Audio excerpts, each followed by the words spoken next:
Tuhan, kami mengucap syukur untuk semua yang Tuhan anugerahkan.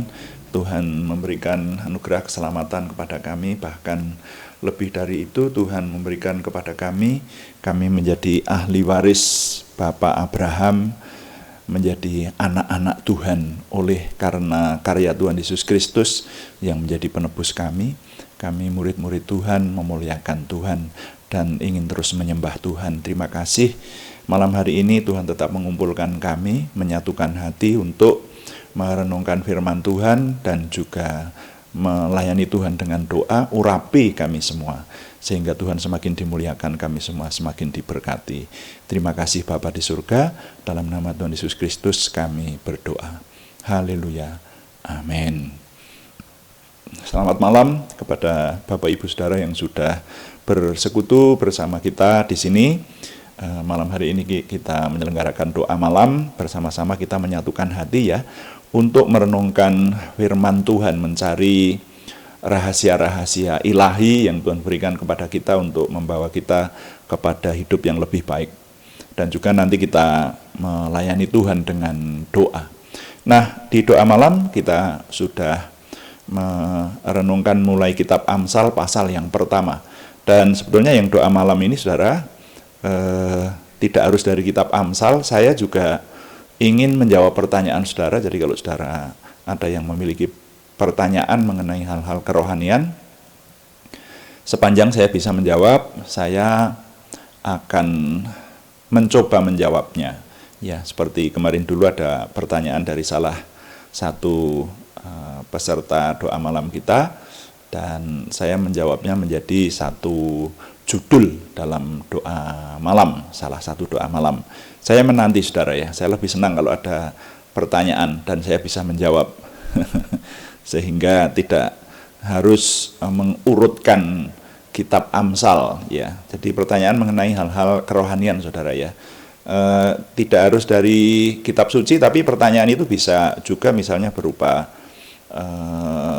masalah-masalah tertentu yang berkaitan dengan keimanan kita, keimanan Kristiani. Saya akan mencoba menjawabnya seperti itu.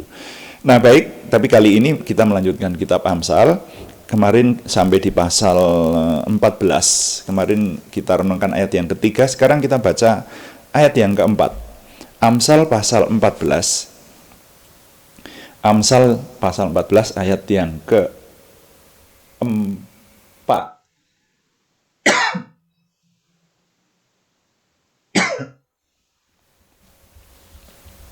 Ya, Amsal pasal 14 ayat yang keempat dalam terjemahan baru, saya baca untuk saudara.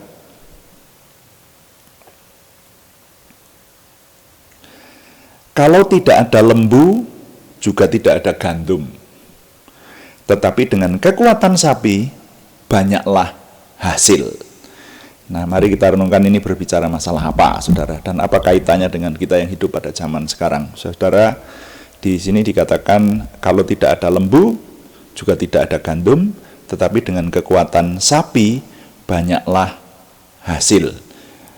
Saudara sekalian, kitab Amsal itu banyak menyimpan teka-teki rohani. Saya menyebutnya seperti itu. Banyak, namanya aja Amsal ya. Amsal itu seloka, perumpamaan-perumpamaan seringkali seperti itu, sehingga kita harus mengartikannya dan bahkan mencocokkan, mengaplikasikan, menerapkan dalam hidup kita sekarang. Saudara sekalian, di sini dikatakan untuk waktu itu kebudayaan di Timur Tengah, maka di sini ada beberapa kata yang harus kita renungkan, yaitu soal lembu, soal gandum, soal hasil, ya, soal ya di situ lembu dan sapi ya. Kata-katanya sama, sapi sama lembu itu sebetulnya nama hewan. Dan mari kita renungkan ini yang dimaksud oleh firman Tuhan ini apa. Di situ dikatakan kalau tidak ada lembu juga tidak ada gandum, seperti itu. Lembu itu berbicara tentang nama hewan, tapi yang dimanfaatkan oleh manusia juga termasuk tenaganya. Jadi lembu dimanfaatkan dagingnya tentu saja, bahkan juga untuk mempersembahkan korban bakaran juga, tapi juga dimanfaatkan tenaganya, saudara. Yang saya tahu, paling tidak kalau zaman dulu itu lembu itu dipakai untuk, satu untuk membajak, dua untuk mengirik gandum. Jadi yang saya pahami, sekarang ini kayaknya tidak ada orang membajak di sawah. Sekarang pakai traktor mini semuanya ya, pakai traktor besar maupun traktor mini. Tapi lembu sudah jarang digunakan tenaganya. Pada zaman itu lembu itu sangat penting. Bahkan di negara kita dulu lembu juga digunakan untuk menarik gerobak. Jadi mirip seperti kereta yang ditarik oleh kuda. Ya, nah itu. Tapi gerobak. Nah ini barang-barang yang dibawa itu lebih banyak dengan gerobak itu, tapi jalannya pelan, itu lembu. Nah, jadi lembu itu banyak dimanfaatkan kalau di negara kita untuk alat transportasi. Lalu kalau di Timur Tengah itu untuk mengolah tanah, membajak tanah, dan juga untuk mengirik. Yang namanya mengirik itu kalau sekarang selepan ya. Jadi gandum itu daripada ditumbuk itu dimasukkan ke sebuah alat mirip mesin ya, diputar begitu yang digerakkan oleh lembu. Makanya dulu ada kisah-kisah Gideon itu sedang mengirik gandum sambil bersembunyi, takut sama orang Midian. Ya, Gideon, ya toh. Kemudian Simson itu ketika sudah ditawan oleh orang Filistin, oleh musuhnya, kemudian dicungkil kedua matanya, maka dia digunakan tenaganya untuk mengirik gandum. Jadi dia dikasih kup atau pasangan di lehernya, kemudian memutar kayu dengan pundaknya itu. Jadi dia mengelilingi sebuah alat begitu. Ini kayunya ada di tengkoknya, lalu Simson mengelilingi begitu. Itu mengirik gandum seperti itu. Nah, itu biasanya lembu. Yang digunakan itu lembu ya. Kemungkinan kerbau, tapi tidak banyak diceritakan kalau kerbau ya di Alkitab. Lembu yang banyak diceritakan. Nah, jadi kalau berbicara masalah lembu tentu ini kaitannya dengan gandum, itu berkaitan dengan peralatan, saudara ya, alat produksi begitu. Dan gandum itu makanan utama di sana waktu itu. Jadi mutlak gandum itu disebut rezeki atau berkat gitu. Buktinya di padang gurun Tuhan memberikan makanan pokok, yaitu gandum yang turun pada waktu malam bersama dengan embun di padang gurun itu. Dan umat pilihan Tuhan waktu itu mengumpulkan kalau pagi-pagi hari sebelum matahari terbit. Begitu matahari terbit maka gandum yang disebut manna itu double N itu menguap itu, saudara ya. Jadi gandum itu penting. Gandum adalah barang berharga waktu itu, khususnya sebagai bahan makanan pokok. Nah, sedangkan lembu itu alat produksi ini masih harus dilengkapi dengan mekanisme, dengan bajak atau dengan alat pengirik. Dan saudara sekalian, ini kalau berbicara masalah lembu ini, kalau pelihara lembu berarti juga harus mengerti bagaimana caranya memelihara lembu, memberi makan sehari berapa kali, kemudian supaya bisa beranak pinak bagaimana. Saudara-saudara, ini rekan kita beserta doa malam ini yang punya pabrik susu bisa lebih banyak berbicara ini masalah lembu itu ya, bagaimana kesehatan lembu, bagaimana membuat kalau zaman sekarang kotorannya tidak berbau, diberi makanan tertentu itu rekan kita ada di sini ya, saudara kita ini. Nah, jadi kesimpulannya kalau Alkitab berbicara soal lembu dalam kaitannya dengan gandum itu tadi. Kaitannya dengan peralatan produksi, kaitannya dengan cara atau mekanisme merawat ya, dalam artian maintenance ya, maintenance dan perawatannya dan pengoperasiannya. Nah itu.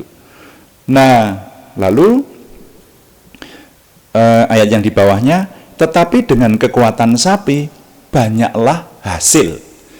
Nah, ini kalau kita terapkan dalam hidup zaman sekarang ini sebetulnya berbicara tentang apa?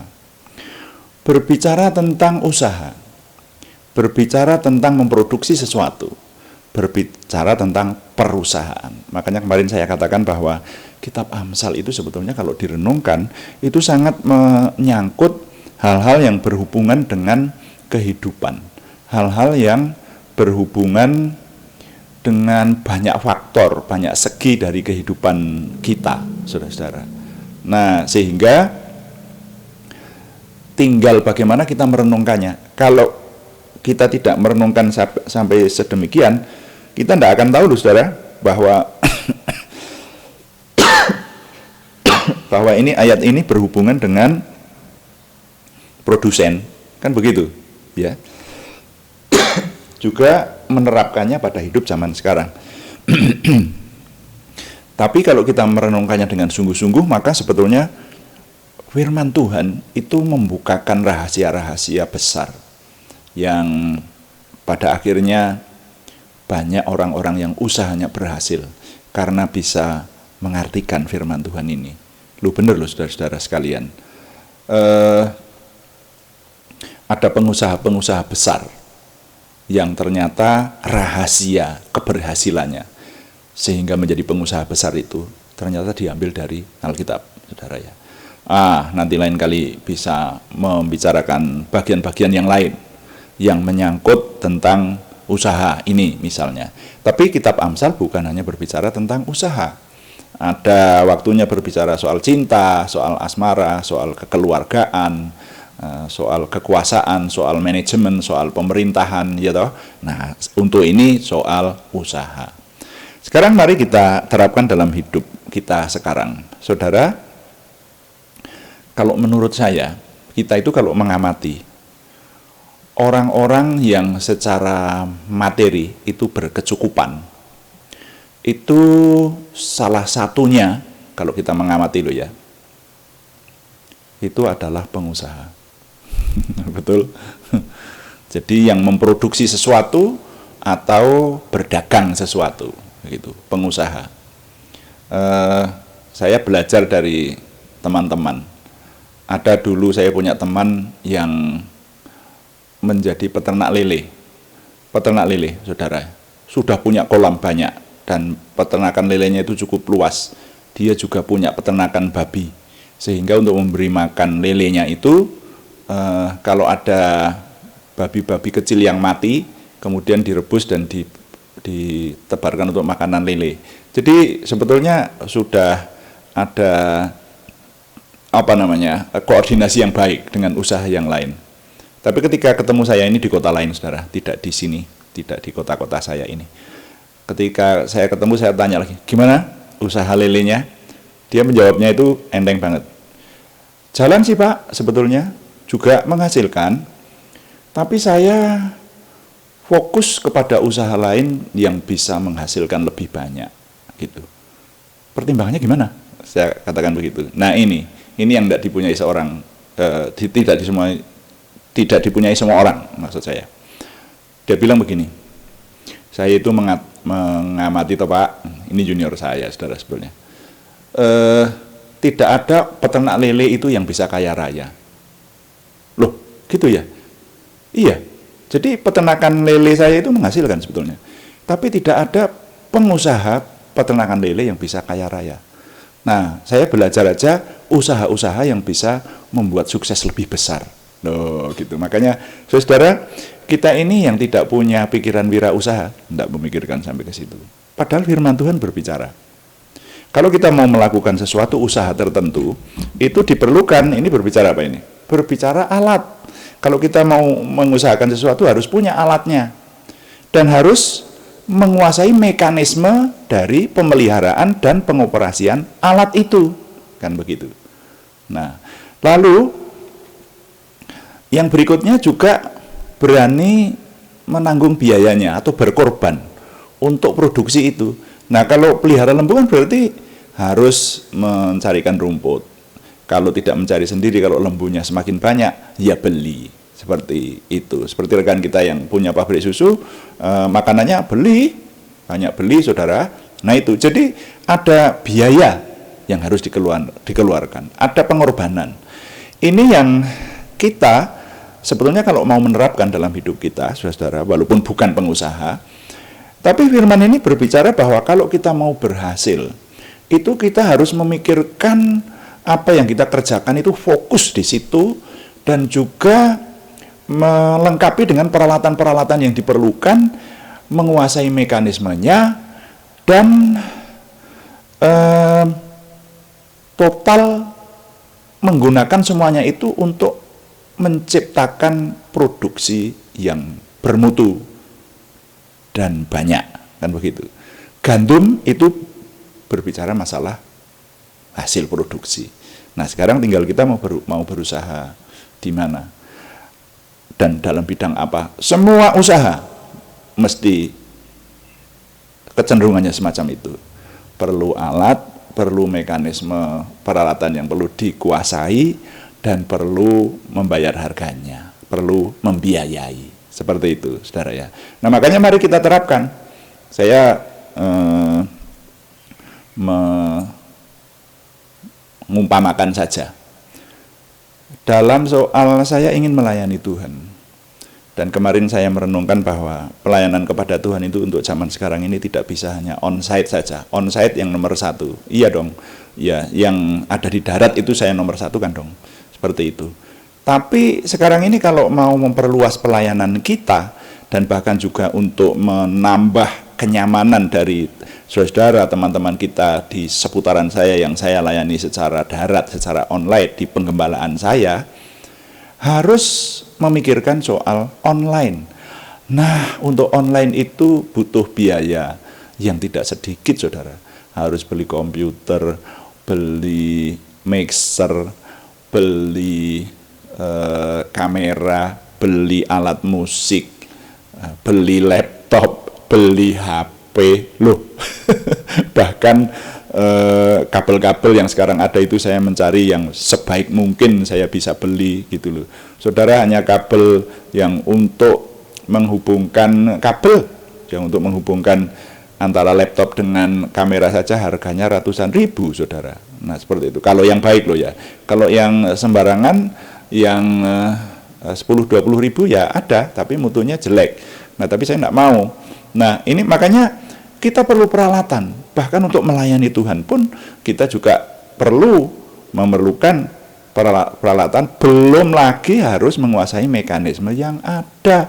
Jadi kalau kita merenungkan di situ kan pelihara lembu itu bagaimana lah. Kalau orang tidak tahu caranya bagaimana memelihara lembu, ya dia tidak bisa memiliki alat produksi untuk memproduksi gandum yang baik waktu itu, saudara. Nah, apalagi zaman sekarang ini, waduh, untuk menguasai mekanisme ini.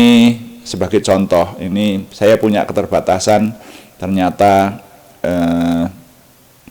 saya tidak bisa sambil mengoperasikan. Sebetulnya ini sekarang ini ada satu hal yang harus saya atasi di sini, ya.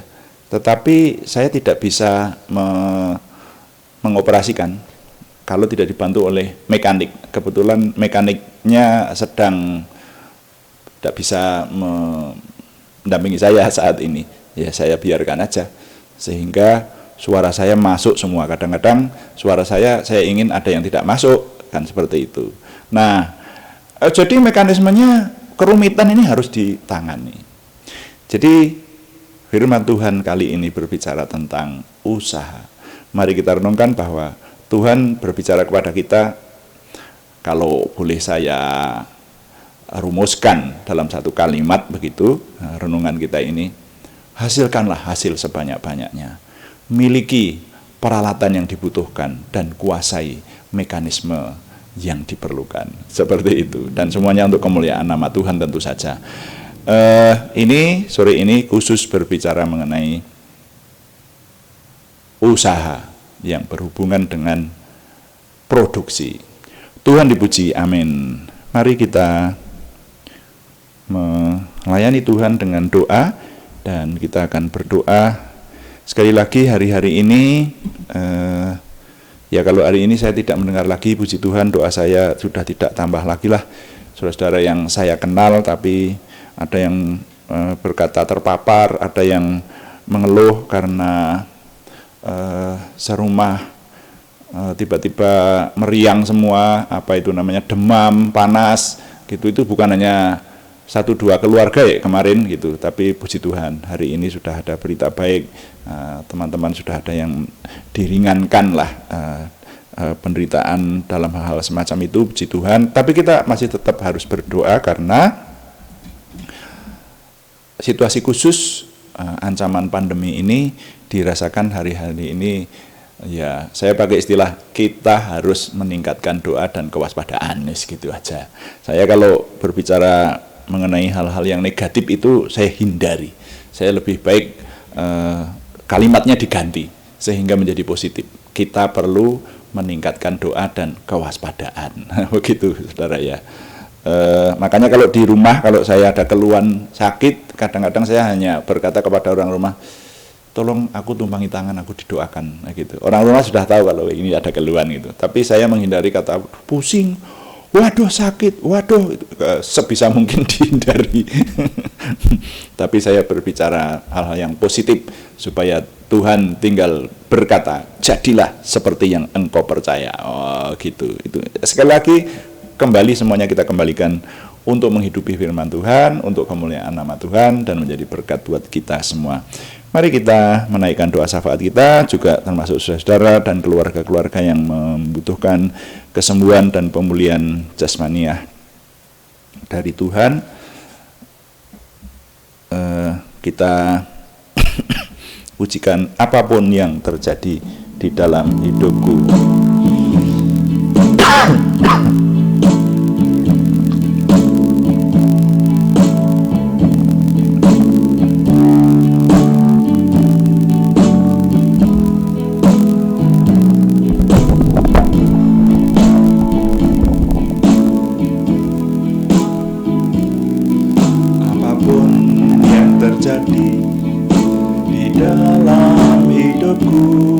Selalu ku berkata, Tuhan Yesus baik.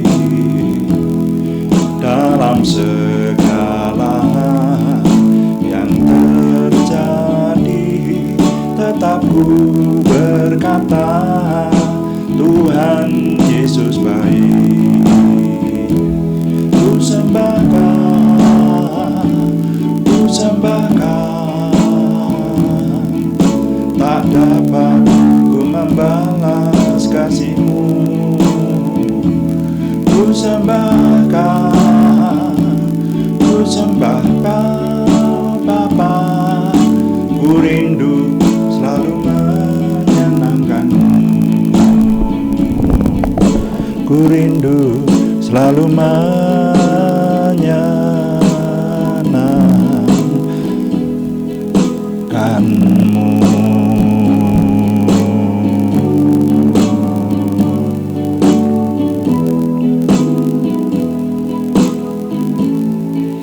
Terima kasih Bapa di surga untuk firman-Mu.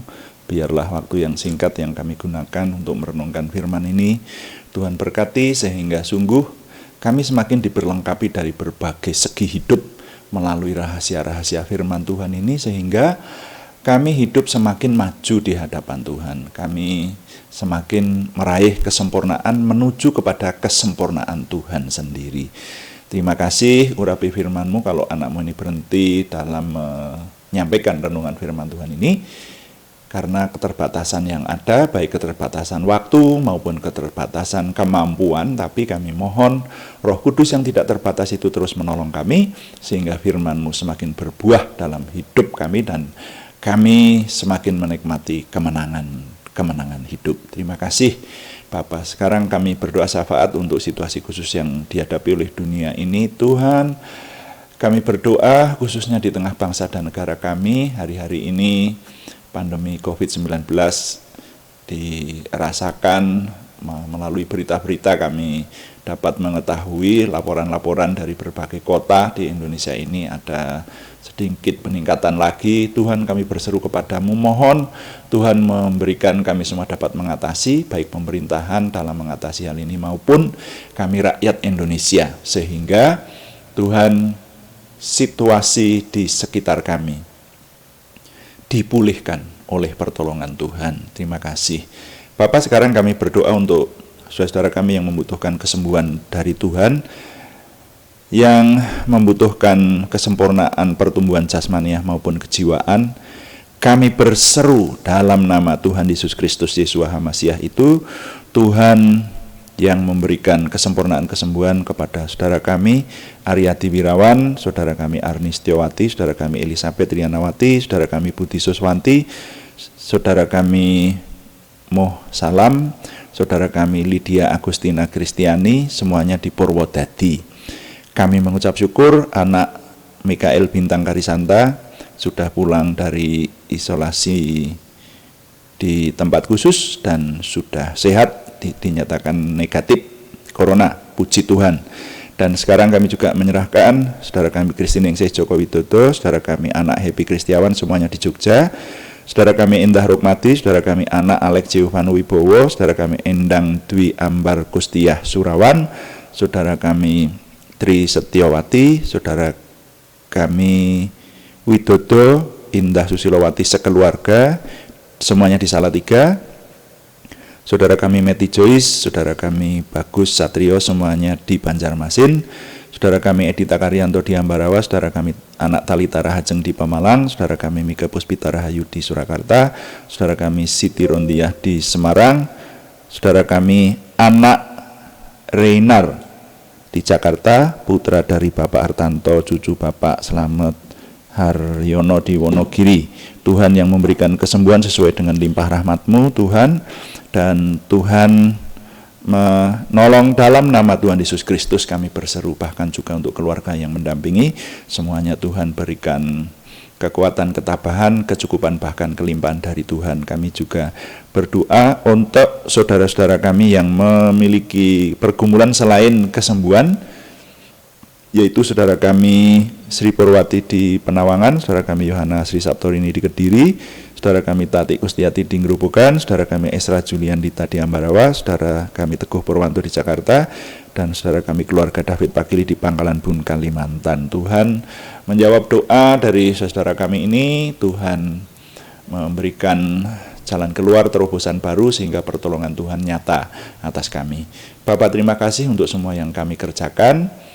Kami dan tim yang melayani, kami menyerahkan Tuhan menolong, baik yang onsite maupun online, dan juga menolong untuk melaksanakan pewahyuan-pewahyuan dari Tuhan. Semakin Tuhan tambahkan, kegesitan Tuhan tambahkan, sehingga dapat kami laksanakan dengan menghasilkan konten-konten yang baik untuk kemuliaan nama Tuhan dan menjadi berkat buat kami semua. Tuhan menyempurnakan dari kerelaan hati kami, dari kesatuan tim yang ada. Tuhan memberkati, menyempurnakan penguasaan mekanisme maupun peralatan yang dibutuhkan. Kami mengucap syukur semuanya.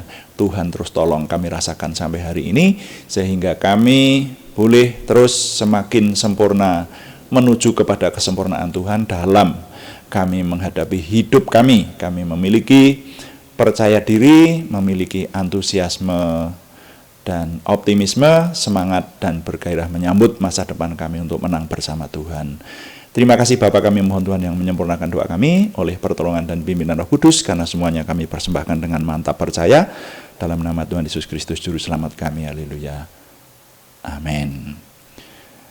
Saudara sekalian, saya ingin menambahkan sekali lagi bahwa mulai minggu depan nama-nama yang harus kami doakan, saya mengharapkan saudara bisa mengupdate. Saya merencanakan setiap hari Senin.